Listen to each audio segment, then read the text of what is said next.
Boa tarde a todos. Eu estou começando aqui a live. Vou colocar aqui o tema que nós vamos falar. Hoje nós vamos falar sobre a humanização do processo de execução e o CPC de 2015.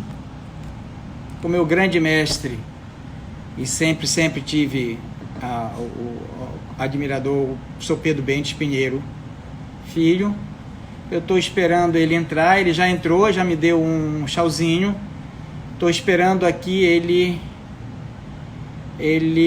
fazer o pedido de ingresso. Opa, tá aqui, ele fez o pedido de ingresso aqui na live.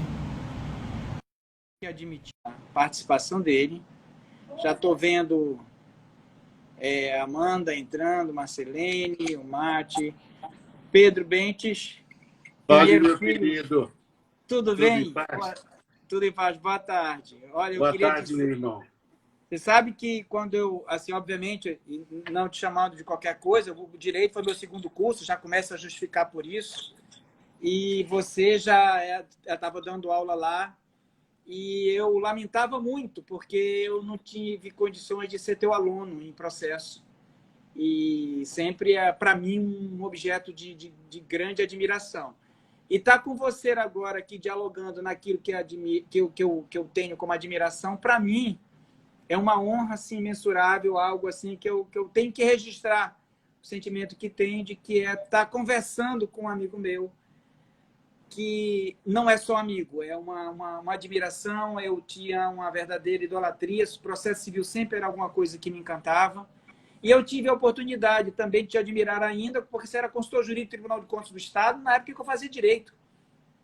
Então, ele apreciava por todos os ambientes. Ou seja, 6 horas de trabalho no Tribunal de Contas, quando eu ia para as aulas, sempre estava lá encontrando o professor Pedro Bentes Pinheiro, dando aula para outras turmas.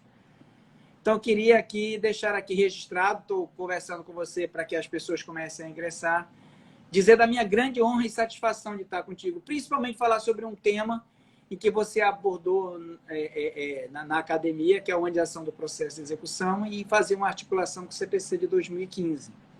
Queria primeiro registrar aqui minha grande satisfação, meu grande hoje amigo Pedro Bentes Pinheiro. Meu querido, já podemos começar? De alguma maneira? Já podemos conversar, sim. Vamos lá, querido. Em primeiro lugar, eu tenho a honra de te ter como amigo, que é a mais importante qualificação que eu realmente posso te dar. E, de fato, como você mencionou, eu tenho tido a honra de te acompanhar primeiro na tua carreira. Lembro perfeitamente da época que trabalhamos no Tribunal de Contas. Depois, você ocupou todas as mais dignificantes, ainda ocupa carreiras de Estado. Mas, acima de tudo, e digo isso sem nenhum favor, Sandoval, nós não temos mais... Já passamos da época do rasga-seda, etc. Tu és um professor admirável, respeitabilíssimo, e eu não te faço nenhum favor em dizer, pelo lugar, que tu, além de dominares a dogmática do processo, tu dominas a teoria do processo e tu dominas a teoria do direito.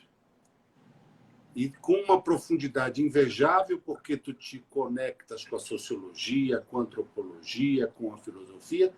E, para me matar de inveja, essa é verdade também, tu tens um approach metodológico nas aulas que é primoroso, absolutamente primoroso. O teu rigor metodológico nas aulas, na apresentação dos temas, é negócio fantástico e admirável, que te qualifica, mas também sem nenhum favor, como um dos maiores professores de processo da universidade. Então, sabe que se a admiração há, ela é absoluta e completa e totalmente recíproca. E, para mim, eu que te agradeço a possibilidade de estar contigo e conversarmos sobre esse tema e batemos um papo. Eu acho que, substancialmente, é isso que nós vamos fazer.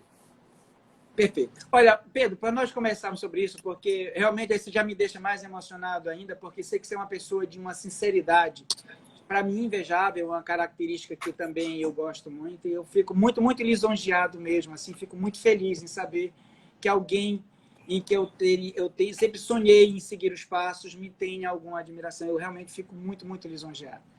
Mas, Pedro, falando um pouco sobre processo de execução, nós tivemos um Código Civil de 16 voltado para o credor. E nós temos 39 acompanhando isso. 73 me vem um CPC totalmente pró-devedor, ou pró-devedor, para proteger o devedor, e aí se traz toda uma discussão de humanização do devedor, onde o devedor é santo, o devedor, palavras até conversadas, o devedor é a grande vítima, é o algoz, e nós temos aí toda uma instrumentalidade processual de proteção do devedor e dificuldade. Até o seguinte, eu lembro que eu cheguei a estudar ainda jurisprudência da década de 60 e 70, discutindo se esse jargão de, olha, eu vou te colocar na justiça se isso era ameaça, onde a jurisprudência disse que não era, ou seja, era um trunfo do credor, era um argumento do credor. E, de repente, virou do devedor. Olha, vai para a justiça, quem sabe daqui a 20, 30 anos eu te pago. Isso reverte, isso traz uma premissa diferenciada.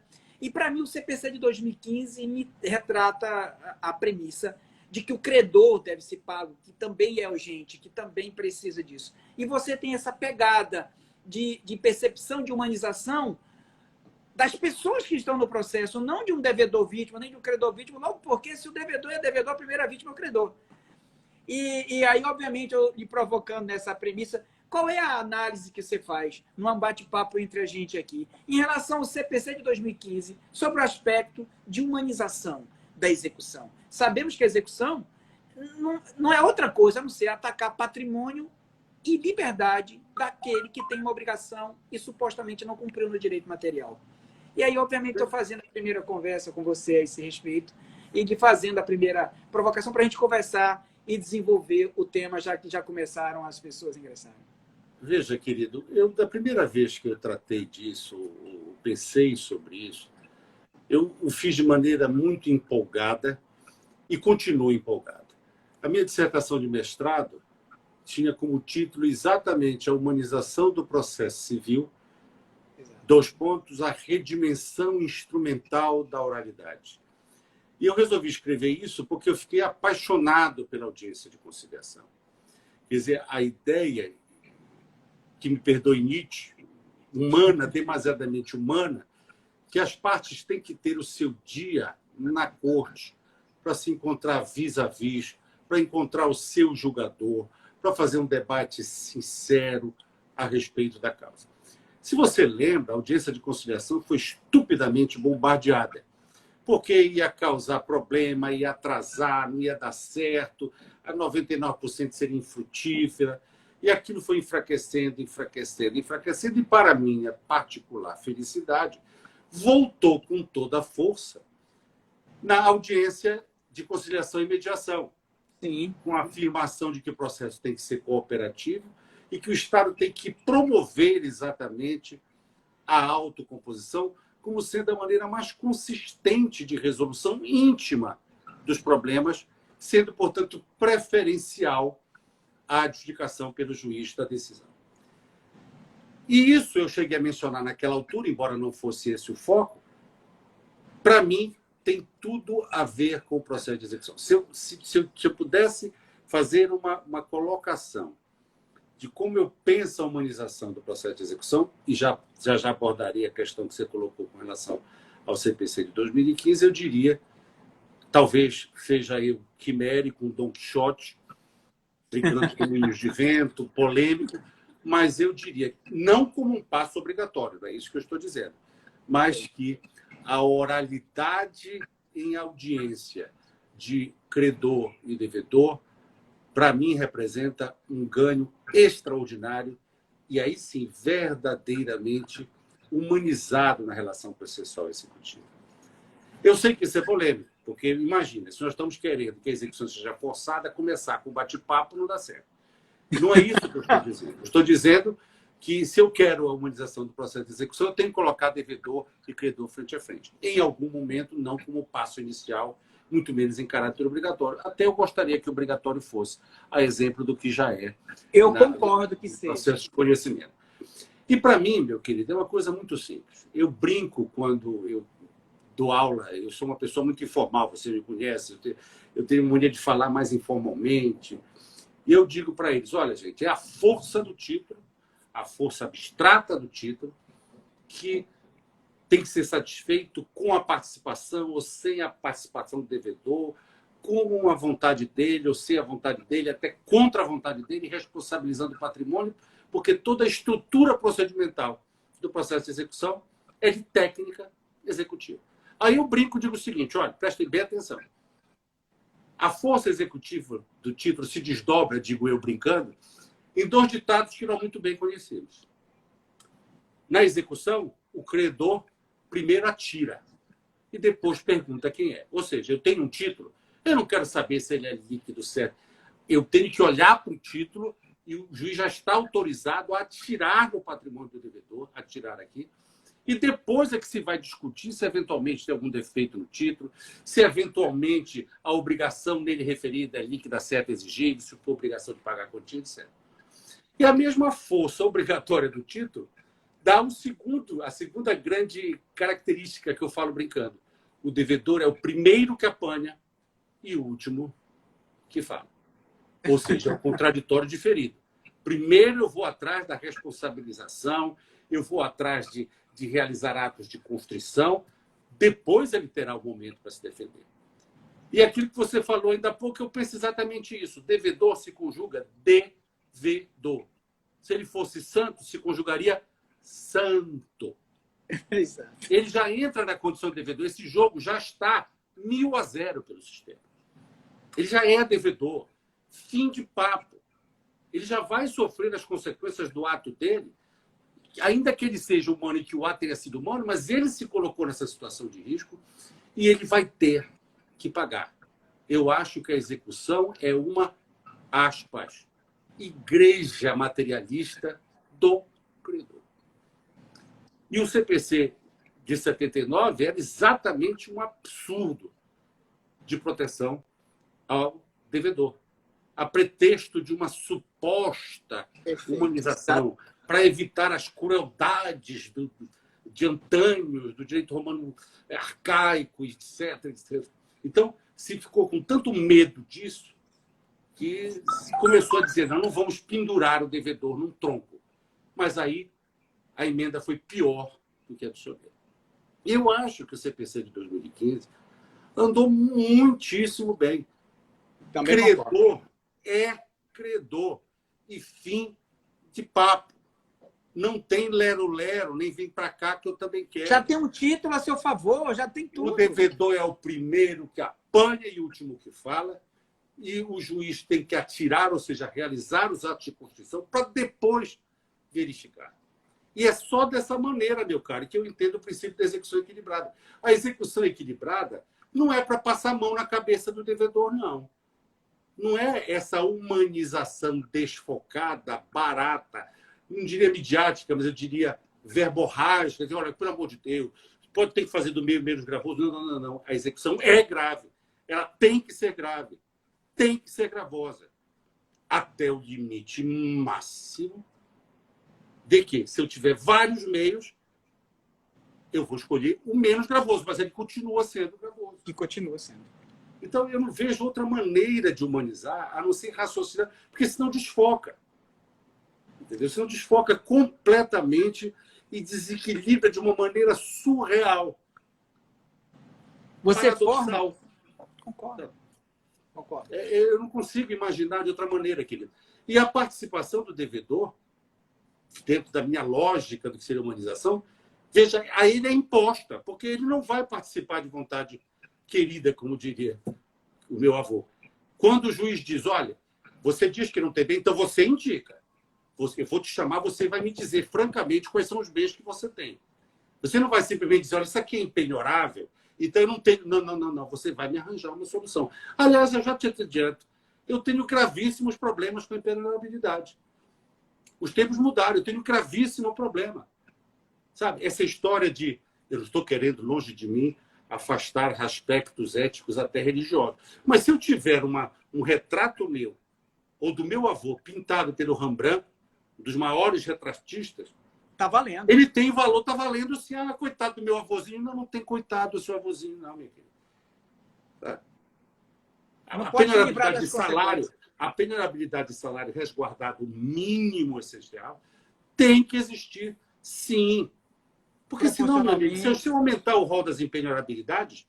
rapaz, tu te lembra daquelas decisões que diziam que não pode penhorar a televisão porque eu tenho direito fundamental de acesso à informação? Que papo é esse? Conversa que você tem informação. Ouça a rádio. Por que eu não posso penhorar a sua televisão? Se você me invocar a lógica da inutilidade patrimonial, e mesmo assim eu discuto, Se você me deve 1.000, eu tenho que penhorar a tua televisão de R$ 1.000, porque é para isso que o processo é feito. Senão o devedor se descansa. Fique irresponsável. Desculpa, Sandoval, que eu falo muito. Eu nunca me esqueço. Eu sou substancialmente um advogado. Eu nunca me esqueço que um devedor, ainda no Código de 39, antes das mini-reformas de 2006. 93, as primeiras reformas foram em 93. 93, mas da execução foi 93. Também. Começou a tutela antecipada no 273, depois começou a ter a evolução da execução. As duas mini-reformas da execução. 2006 já começou a ser sincrética a execução. Então, aí o devedor procurou com uma dívida no banco e disse, olha, vamos apresentar os embargos com efeitos suspensivos automáticos, com qualquer garantia de mixaria do juiz.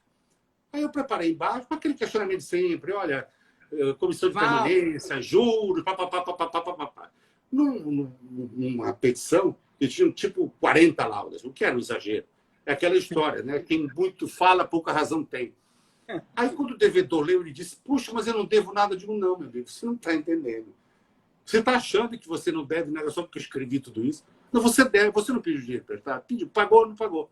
Ah, mas eu pensei, não, você não pensou. Quer dizer, é esse o tipo de raciocínio que o código anterior, a pretexto de humanizar a execução, está desfocado.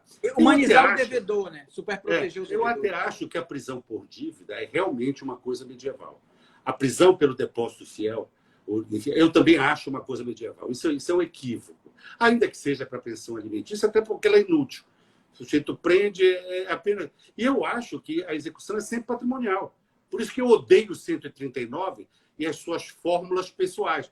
Pega a carteira, proíbe de viajar. Isso não. Eu tenho que usar as técnicas de efetividade dentro do âmbito patrimonial, sendo bastante produtivo em relação a isso. Então, o CPC de 2015, graças a Deus, e em bom tempo, na minha opinião, acabou com a suspensão automática dos embargos. Vejo meus clientes me ouvindo, não vão mais querer ser meus clientes, mas eu estou aqui conversando com você. Com uma pessoa que gosta de processo e julga que tem experiência e que não advoga apenas o devedor. Porque hoje, meu amigo, continua sendo a execução um gargalo do sistema. 85%. Continua 85% faz estoque, ou seja, a cada 100 ações de execução ou de prosseguimento na fase crédica, só 15% são cumpridos. E outra coisa, e a humanização da execução passa exatamente por identificar o devedor circunstancial e não quanto mais, não safado. Não velhaco. Veja, eu cheguei a conversar com você sobre isso. A própria execução coletiva foi humanizada. Se você recorda, a lei de falências tratava o devedor comerciante, como chamada época, um verdadeiro criminoso, tinha pena de prisão. Só faltava marcar o devedor falido com todos os estigmas possíveis. E agora, com a lei de recuperação judicial, você vê que se dá uma dignidade à atividade empresária. E, nesse particular, se humaniza. Se reconhece que deve salvar a empresa, que o devedor não deixa de pagar porque ele é pilantra, porque ele é inadimplente quanto mais. É isso que é humanizar. E veja, eu estou falando de humanização de pessoas, aspas, humanização de pessoas jurídicas. E você sabe, Pedro, que há uma certa estigma no direito material, principalmente na análise creditícia, de que já entrou em recuperação judicial, os bancos não dão mais créditos, ou seja, você fica marcado mesmo, você fica carimbado, que já é uma premissa. Então, fazer recuperação judicial hoje não é uma boa saída de ser daquele problema, mas saiba que você vai enfrentar uma história de discriminação creditícia no andar da carruagem. Com certeza, mas mesmo assim já foi um avanço. Eu considero um avanço substancial no que eu estou brincando chamar de humanização da pessoa jurídica. Só de não dar o tratamento dogmático. Você lembra, rapaz? Os caras citaram para dentro de 24 horas pagar, só tendo que ser decretada a falência. A ideia de Exatamente. crime falimentar era também desfocada. Era Exato. quase que uma venda além tíbere da honra do devedor comerciante. Você Tu está sabias o entendendo? seguinte, aquele raciocínio panóptico que foi escrito naquele livro dos crimes das penas, esqueci o nome Foucault, dele. Hein? Foucault, Foucault, Michel Foucault. visão panóptica, Exato, exato. Foucault. Aquilo dali ele tem um fundamento psicológico absurdo. E vai ao encontro do que você está dizendo. Pedro, é muito engraçado que eu resolvi, nas minhas atuações, ao invés de investigar alguém ou alguma coisa, eu chamo para conversar. A primeira pessoa que eu converso é aquela pessoa que foi supostamente noticiada. 85% dos casos se resolvem ali. O fato de levar o devedor a uma corte faz ele moralmente se perceber que ele tem que fazer. E lembrar até como a execução começou antigamente, que era privada, a pessoa pegava um título romano do pretor, não, do árbitro, e dizia, olha, está aqui a decisão, você tem que pagar. E a maioria pagava. Tinha. Eu lembro que em Roma era muito engraçado que ele permitia um processo de execução que era assim. A gente fica falando que o CPC de 2015 é maravilhoso, porque se a pessoa não pagar em 15 dias, 10% de multa. Como é que era lá? Muito simples. Você pode contestar, e a palavra era contestar, qualquer execução. Se você tiver errado, você paga em dobro.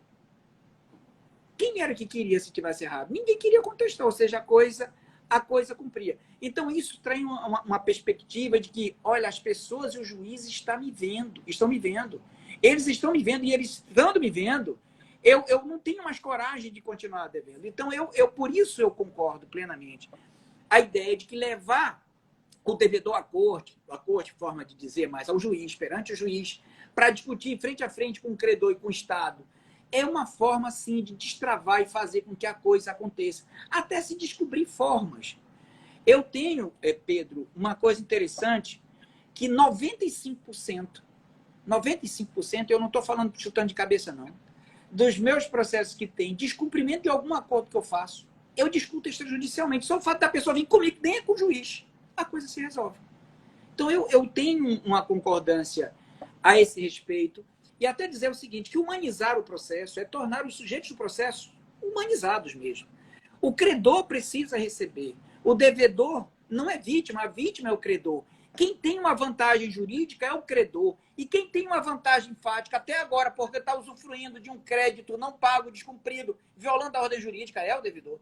Agora, isso não pode ter uma premissa de que eu vou ter que escravizar o devedor, como você está dizendo, ou então colocar ele numa situação em que seu mínimo existencial seja afetado.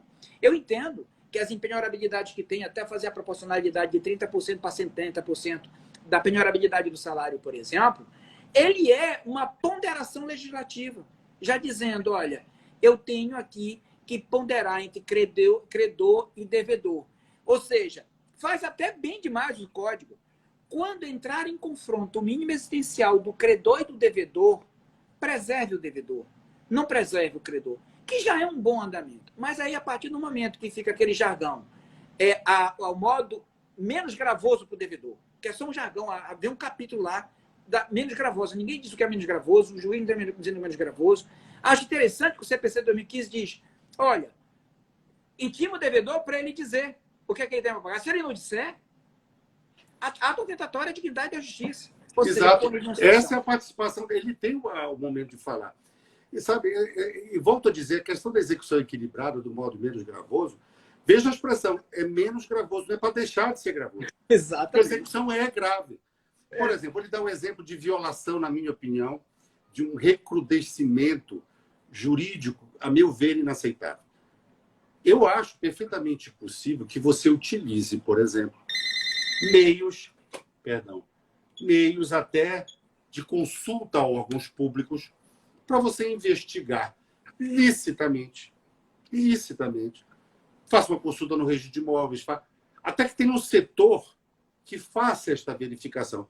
Não sei se é da tua época, mas na nossa época, adiantando, quando ainda era junta de conciliação e julgamento, o diretor de secretaria, a primeira coisa que ele fazia era abrir a lista telefônica para ver se ele achava telefones para penhorar o nome do devedor. Quer dizer, eu não acho que seja uma coisa despropositada, mas nós tivemos um caso, por exemplo, que nós tivemos, infelizmente, que recorrer à corregedoria, porque o juiz determinou uma investigação privada, ou seja, secreta, sem meu conhecimento, sem me informar sobre a minha situação patrimonial. O que eles batizaram de inteligência da execução. Isso violou tudo que é o mínimo constitucionalmente digno de tratamento de uma pessoa, independentemente de ser devedor ou não. Isto é desumano. Isto é dogmaticamente ilícito, violador do devido processo legal. Pode fazer investigação, eu não tenho dúvida, mas diga no processo expressamente. Não mande para um setor de inteligência que eu não sei quem é, como é, que eu não tenho contraditório do resultado das informações dele, e pelo menos podia chegar. Olha, eu investiguei, você tem isso aqui. Você tem uma ideia, eles fizeram uma ligação com um morto há mais de 30 anos, com base na consulta formal dos órgãos. Então, isso é não garantir o mínimo existencial. E eu não falo apenas de existência físico, de sobrevivência físico-psicológica. Eu digo de garantismo constitucional dos direitos inalienáveis de defesa e do devido processo legal do devedor.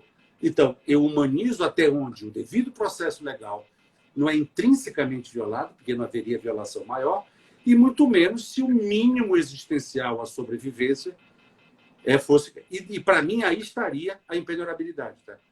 A impenhorabilidade, para mim, é esse o sentido. Eu não quero ferir, pelo amor de Deus, sentimento religioso de ninguém. Muito pelo contrário. Mas eu fico aqui imaginando. Eu imagino a minha sepultura com uma bela escultura do Brecheret para me homenagear. Quer dizer, por que eu não posso penhorar a escultura do Brecheret porque está em cima do meu túmulo?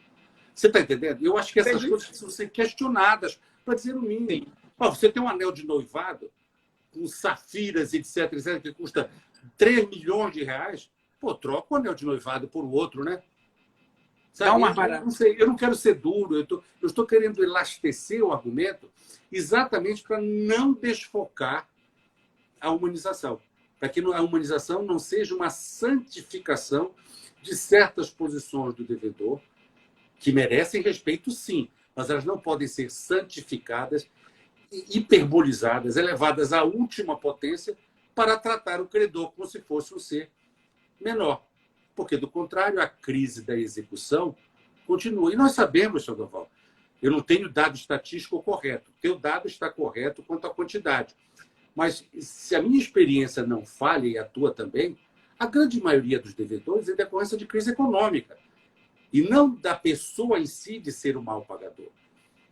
Então, esse é o lado humano que eu tenho que verificar. Então, peraí, deixa eu ver. É circunstancial, é involuntário. É contumaz, ou ele realmente está em dificuldade, por um mau passo dado, por um risco. Mesmo que eu acho que o risco do negócio seja dele, eu não vou passar a puni-lo eternamente por um equívoco de negócio. E também não posso deixar de satisfazer o credor. Esse equilíbrio, essa sintonia fina, é muito sensível, muito especiosa, muito especial para uma afirmação clara e direta de santificação e invocar esta humanização para, digamos, desequilibrar a favor do credor. Se alguém tem que desequilibrar, é a favor do credor. Do credor. E Pedro, me permita aqui, eu lhe convidar para você trazer algum tipo de maturidade, alguns pensamentos meio malucos que eu tenho nesse respeito.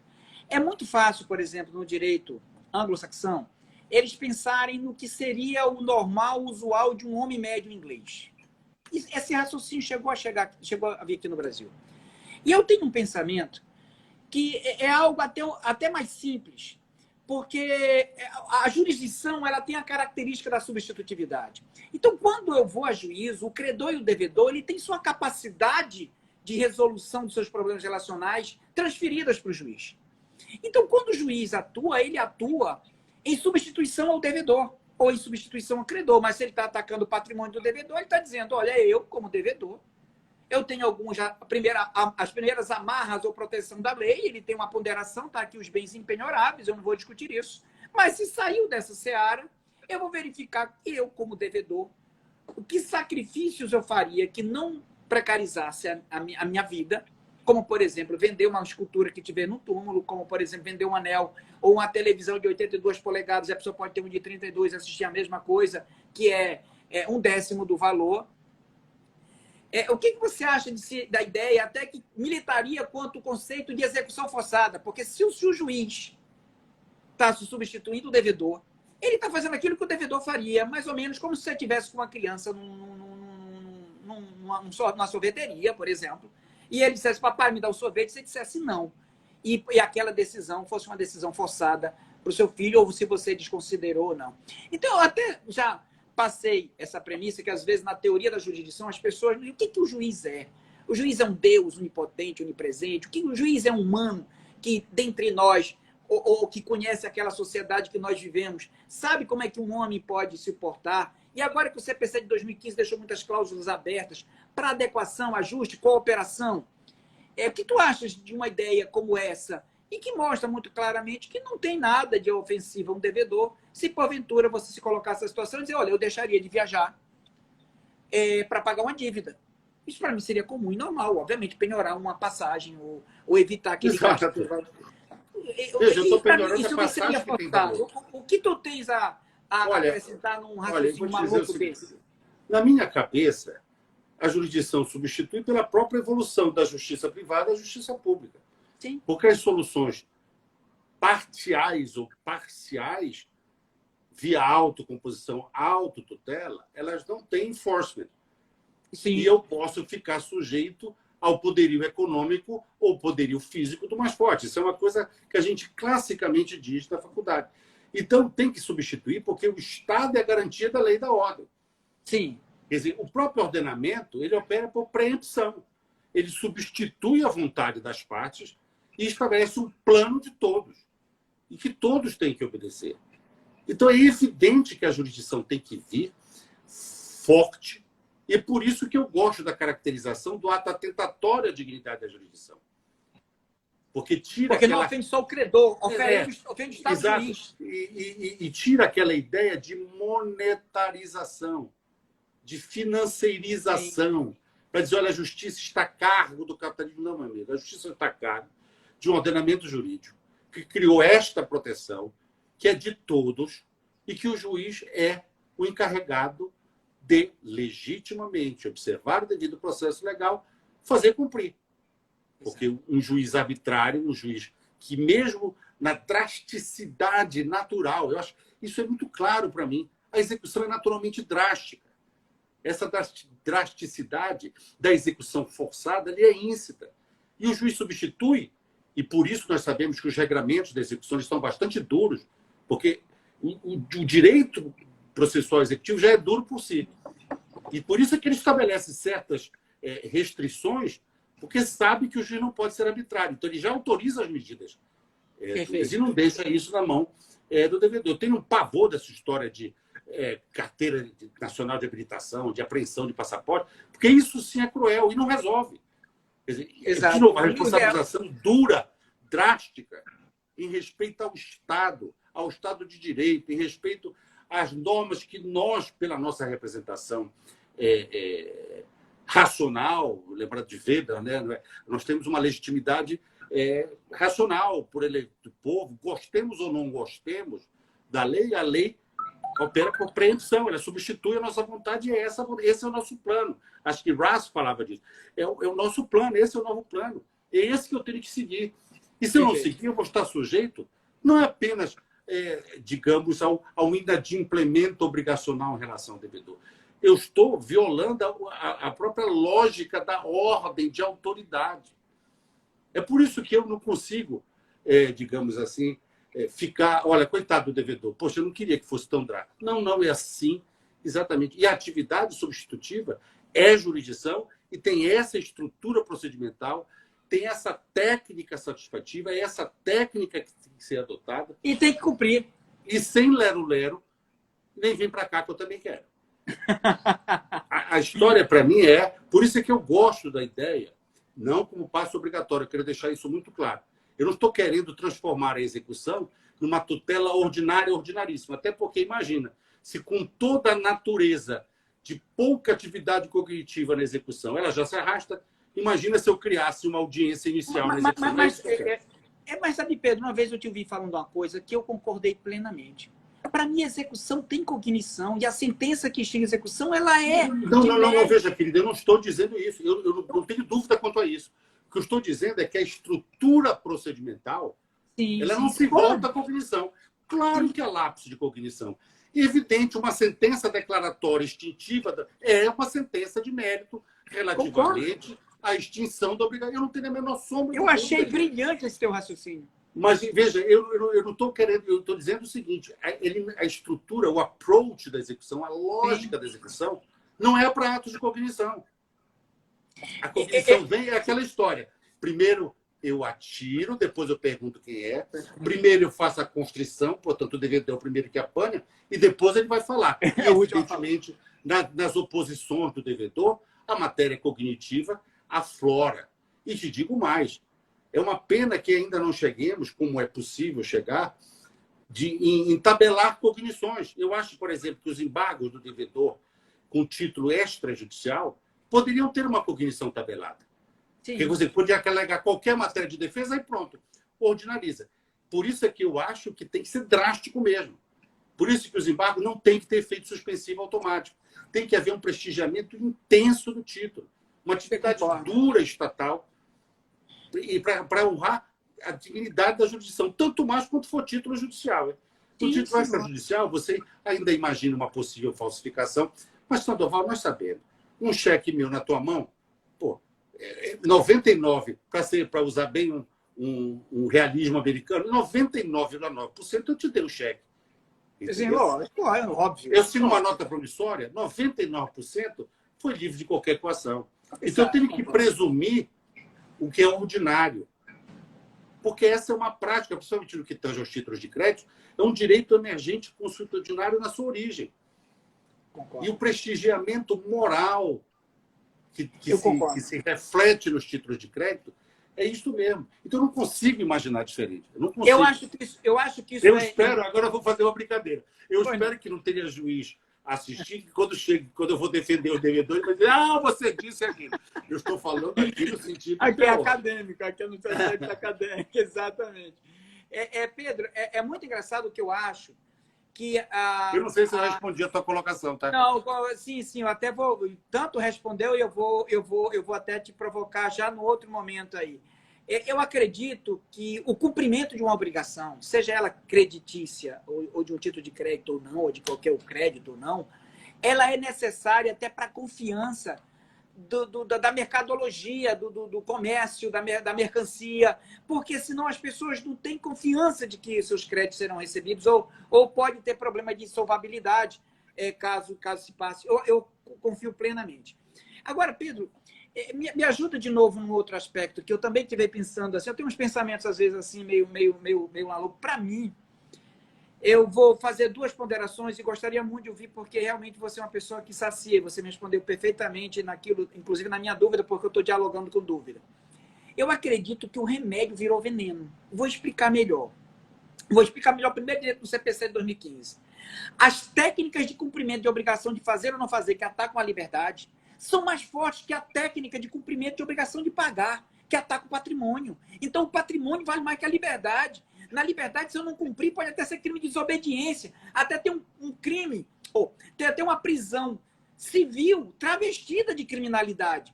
Obviamente, eu estou dizendo uma premissa aqui. Por quê? Porque um descumprimento de uma dívida por obrigação de fazer ou não fazer, ou de dar uma coisa, de repente o cara está preso criminalmente e não pode nem alegar a prisão por dívida. E por que eu digo isso? Porque é o seguinte, antigamente, quando você fazia um ilícito civil, era às vezes até mais grave que um ilícito penal. Matar alguém, você não perdia a personalidade. Você, quando devia, você perdia a personalidade. Poderia até o credor te escravizar, botar em praça pública, por isso nome asta pública, e vender e tudo mais. E, de repente, com o passar do tempo, de 2000 anos, nós começamos a supervalorizar o patrimônio, em detrimento daquilo que era simples uma forma de não ridicularizar ou de não escravizar ou não desumanizar uma pessoa. E virou uma superproteção. Talvez, na época do Renascimento, quando os banqueiros começaram ali em Florença, na Itália e tudo mais, os títulos de crédito começaram a voar de um lado para o outro, da China... Basta lembrar do Mercador de Veneza, né? Mercador de Veneza, exatamente. Ou seja, talvez aquilo dali tudo impulsionou. Mas é muito engraçado como eu não consigo admitir olhar para o CPC e um cara que não paga não é crime e o cara que não pinta uma parede é crime de desobediência. Para mim, uma coisa meio fora fora de lógica e vem ao encontro dessa premissa. E a ideia, é muito engraçado, às vezes eu até brinco em sala de aula, eu digo, vem cá, quem aqui de vocês advoga? E a pessoa diz, eu advogo. Ok. Quanto é uma audiência judicial? Ele diz, eu faço uma audiência judicial por R$700, R$1.000. Eu digo, você faria uma para mim? E eles dizem, lógico, professor, com todo prazer. Sim, então me dá R$700.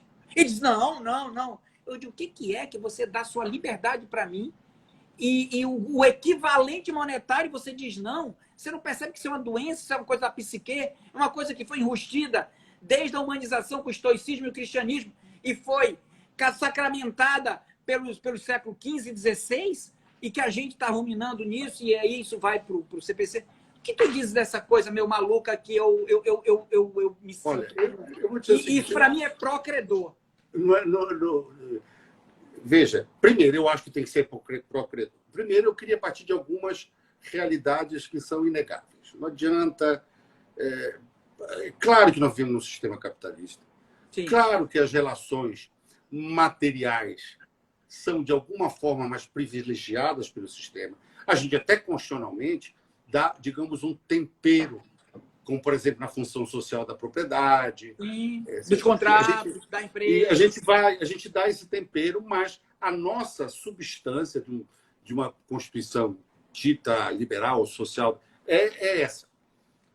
Nós estamos no sistema capitalista e procuramos temperar esse excesso de valorização. Quando chega nas obrigações de fazer e não fazer, nós trabalhamos com um problema gravíssimo, que é o dogma da intangibilidade da vontade humana. E aí nós ficamos naquele dilema. Bem, se eu não posso tanger a vontade humana dentro da doidice, que você disse que era doidice, pode ser até uma desobediência que leve à prisão, então aí é que eu vou patrimonializar, porque eu vou transformar a obrigação de fazer e não fazer, daí que classicamente, até na doutrina da chamada de execução por transformação, eu vou transformar em perdas e dano e vou monetarizar. Dinamarca diz isso. Dinamarca. Entendeu? Então, eu sei, é um problema gravíssimo. Eu acho que nós avançamos muito nas obrigações de fazer e não fazer, e eu não chego a defender a questão da punição de natureza sancionatória penal em decorrência do desobediência, não chego aí. E este é o exagero. Mas, no mais, nós caminhamos bem. Nós adotamos a técnica da substituição da vontade do obrigado, da celebração dos contratos, a técnica da subrogação nas obrigações de fazer fungíveis. Aí ficamos com as extraintes por execução indireta para as obrigações de fazer infungíveis. Depois nós fomos adiante atrás das técnicas de produzir o resultado prático equivalente. Por exemplo, ao invés do Tim Maia, o Tim Maia, por exemplo, é um exemplo maravilhoso para obrigações de não fazer, né? Porque o Tim Maia era que nem a música, chama o síndico, é o Tim Maia. Ele faltava em tudo, ele se embebedava, não ia. E se ele, de alguma maneira, ele não ia cumprir. Então, por exemplo, um equivalente, a teoria dos equivalentes jurisdicionais práticos. Olha, tá bom, o filho dele, o filho do Silvio Santos canta como se fosse o Tim Maia. Olha, você sabe que houve um ator substituto no show da vida do Tim Maia aqui. Então, nós temos que ser criativos a este ponto. E a mim repugna a ideia de que eu possa levar à criminalização das obrigações de não fazer. A mim repugna. A mim também. Eu continuo. Nisso eu estou de pleno acordo com você. Mas talvez eu não usasse o raciocínio da patrimonialização. Eu não vejo nisso, como você coloca, existe esse componente evidente, mas eu não vejo nisso, primordialmente, substancialmente, de que eu estou patrimonializando. É porque a aparência de uma obrigação descumprida pela vontade própria, que é intangível, te dá uma força contra o credor terrível, porque o credor sabe que não vai poder te enforcar, sabe que não vai poder te esganar para que você cante. Não pode, nenhum juiz pode obrigar alguém a emitir o som da voz, do exemplo do Tim Maia. Então, deixa o devedor numa desvantagem muito grande. E eu acho que tem que ser duro per se, inclusive trabalhando com alternativas para enfrentar o dogma já superado, já caminhamos bastante no que tange as obrigações de fazer ou não fazer. E eu só tiraria a última parte, que seria a possibilidade de desobediência. Acho que as multas são muito interessantes. Você viu aquela decisão recente de que uma multa de 20 milhões, que era 10 vezes ou 15 vezes maior do que a obrigação, o juiz colocou o seguinte: mas, pelo amor de Deus, isso é uma falta de vergonha com a justiça. É a mim que você está devendo. Eu não quero mais olhar... Aquilo foi, por exemplo, um exagero, uma desproporção. Mas eu continuo achando que, mesmo nas obrigações de fazer ou não fazer, independentemente do caráter de dar mais preferência à monetarização, ao aspecto material e não pessoal da obrigação, ela deve continuar sendo dura, a favor do credor. Não mudo uma linha e tenho a restrição que eu não consigo imaginar uma pessoa ser presa. Não deve ser esta a finalidade, mas isso não fica fora de cogitação, porque nenhum ato ilícito pode passar impune. Eu só não acho que eu deva partir da desobediência por primeiro, da criminalização por primeiro, se antes passar por toda esta evolução de técnicas, inclusive até considerando os equivalentes práticos jurisdicionais, até cogitar como última razão, da desobediência. Perfeito. É interessante, está tendo umas perguntas aqui, a Marcelene até está perguntando, como seria uma humanização contra a fazenda pública, já que existe um cumprimento privilegiado desde Portugal, né? Em cima da nobreza portuguesa, e nós temos todo um entrave em cima de um regramento a esse respeito. Olha, veja só. O buraco da execução contra a fazenda pública é um pouquinho mais embaixo, porque nós também temos que reconhecer. De novo, eu não quero dar o tom imperial. Quer dizer, o Estado ele não pode ser imperial e ser tratado, já que ela falou de nobreza, como um imperador intocável. Sim, sim. Quando eu digo, por exemplo, da impenhorabilidade de um bem público, porque ele é impenhorável mesmo porque ele é de todo. Eu tenho um sentido. Quando eu não faço o sequestro de uma verba pública, embora possível em determinadas circunstâncias, é porque eu tenho um interesse público primário em jogo. Perfeito. Eu não tenho dúvida com relação. Humanizar, para mim, seria quebrar o dogma, por exemplo, do dogma da indisponibilidade do direito público, para mim seria uma maneira de humanizar, tá? E a ideia de que eu possa compor mais amplamente com a administração pública. Não pelo interesse só do credor. Fazer acordos. Do credor, né? Exato. Mas não o Estado na postura imperial. Eu, por exemplo, acho um absurdo, a pretexto das questões orçamentárias, e isso eu sei que é polêmico, você praticamente extorquir os credores de precatório com a questão... Eu fui procurador-geral e fui procurador, tenho muita honra de ter sido, tenho saudades da procuradoria, mas extorquir os credores a pretexto de dar aquele desconto de 40%, etc. Mas a história da composição, de chamar para uma conciliação, por exemplo, de organizar em ambiente controlado, isso seria uma maneira de humanizar a execução. De novo, e aí a humanização é para o credor, tá? Porque o devedor é muito privilegiado. Fazenda pública e juiz é estúpido. Esse é o tipo da coisa que é uma humanização desfocada. Porque estão, na realidade, dando tratamento, aspas, humano ao Estado como representante da coletividade. Então, ele é imperial, tudo ele pode, tudo ele é extraordinário. E o pobre do credor, frente ao Estado, fica com um pires na mão e é tratado a pão e água e de maneira absurda. Aí, no caso, a humanização tinha que ser para o credor. Exato. Permitir constrições específicas, aumentar. Nós temos a possibilidade do sequestro, por exemplo. Sim. Trabalhar alguma ideia nisto, entendeu? Criar, por exemplo, uma medida orçamentária. Até. Criar uma medida típica contra a fazenda decente, criar uma rubrica orçamentária decente, não apenas com a previsão, preste bem atenção, não apenas com a provisão dos precatórios inscritos. Eu posso perfeitamente, como fazem as empresas privadas, de provisionamento. Tu estás entendendo? Já temos as câmaras de mediação do Estado. Sabe? Eu acho um absurdo, depois de uma sentença que condena o Estado, eu ter que fazer um grande périplo para ter o valor pago. Então, se a humanização houver de existir, minha querida Marcelene, aqui eu mando um beijo, Tem que ser para o credor. E eu não quero. O Estado não precisa dessa proteção.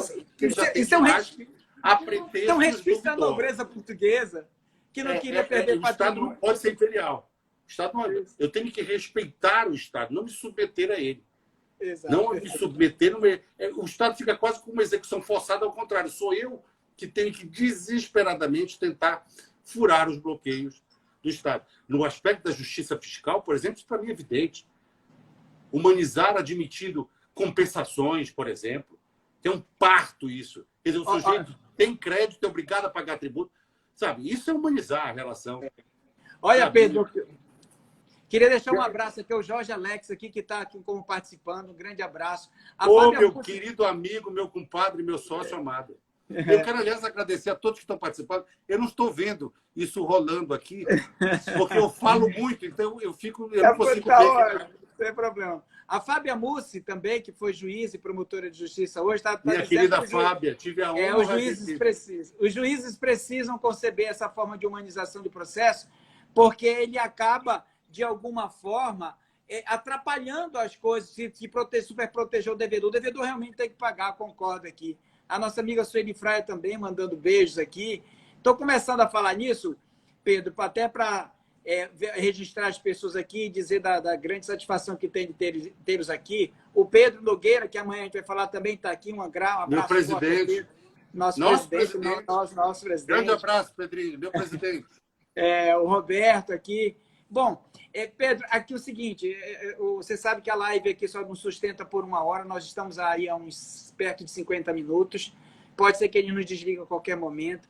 Eu queria que nós encaminhássemos para as falas finais a esse respeito, dizer aqui que realmente reforçar, dizer isso, que é uma grande satisfação, fiquei lisonjeado pelo que você disse, mas não apaga nada a admiração que eu tenho, sempre lhe admiro cada vez mais, cada vez que eu te vejo falar, me impressiona, você fala de uma clareza solar, descrevendo seus sentimentos, como você racionaliza. É uma coisa assim que eu me impressiono, porque você vai falando ali e a gente percebe que aquilo, você, como diria Santo Agostinho, seus sentidos captaram aquela energia como se fosse consciência da alma, pela forma de conhecer da alma, e você, daquele mesmo momento, conseguiu processar aquilo racionalmente, e você encadeia aquilo, e eu acho interessante a sua forma. Então, eu continuo a lhe apreciar aí, e dizer que pena que a live só deixa 1 hora, e deixar para você falar aqui as tratativas finais e da grande satisfação de ter batendo papo com você a esse respeito. Meu querido, em primeiro lugar, quero de novo agradecer a você pelo convite. Já fiz os registros sinceros a respeito da tua excelente vida intelectual, pessoal e acadêmica. Agradecer a todos que nos assistem, tá? Porque a gente fica sempre preocupado. Aliás, a tua ideia é extraordinária de fazer isso um bate-papo, entendeu? Sim. Quer dizer, não fica aquele negócio, olha, porque o artigo tal, porque o artigo Y. Isso, todos que estão nos ouvindo, que são da nossa área, sabem perfeitamente. Então, foi muito boa a maneira que você conduziu, no sentido de puxar temas que facilitam, porque é isso que a gente vive. Eu acho que o processo, Sandoval, é algo coexistencial. Parodiar uma música de pagode é coisa de pele. Justiça é coisa coexistencial. E a solução vem das partes. Eu me lembro do nosso querido Carnelucci, que ele dizia isto.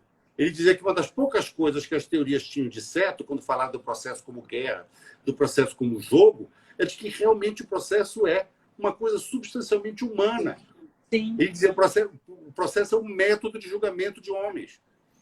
Que julgamento, em sentido bem amplo, de decisão, existe também na execução. Então, eu tenho que, para mim, eu fico sempre com esta mensagem. A ideia de que, não como um passo obrigatório, mas com uma cogitação frequente do magistrado, adotar as posturas drásticas primeiro. Na minha brincadeira, o devedor primeiro se atira nele, depois pergunta quem é. Ele é o primeiro que apanha e o último que fala, mas depois humaniza, buscando dele a participação efetiva em contraditório, que está dentro da lógica do processo cooperativo. Eu acho que isso seria a maneira de humanizar, e eu tenho esse pensamento. Eu sei que ele não é lá muito aceito, tá? Olha, eu concordo. Eu sei que tem muita gente que torce, até hoje torce, o nariz para audiência de conciliação e mediação. Eu concordo plenamente com isso, deveria ser obrigatório, eu acho. Veja, em algum momento, depois das medidas drásticas, é como se fosse aí, você falou até, eu fico com medo de ser informal demais, mas tinha que ser que nem primeiro morde, depois assopra. Vai, patrimonializa e chama o devedor. Exato, a gente tem coisas tímidas, como aquela história de permitir, por exemplo, que ele parcele. Essa mini possibilidade de inovação judicial da dívida podia ser mais incentivada. Enfim, de várias maneiras, mas com a participação, em cooperação, ainda que forçando até ele a cooperar, como a lei faz, mas eu acho que essa é a maneira de melhor humanizar. Olha, Pedro, deixando um abraço aqui, olha, o nosso amigo Beclaut, o Marcos Rolim, que teve... Meu amado amigo Beck. Beck, eu te amo, meu amigo. Marcos Rolim. O Heber Lavô Moreira, que foi meu grande professor de contabilidade aí, de auditoria, maravilhoso, um abraço, Heber. O Vitor, conhece Vitor Salles Pinheiro, professor Bentes? Também está aqui. Conheço, um excelente professor.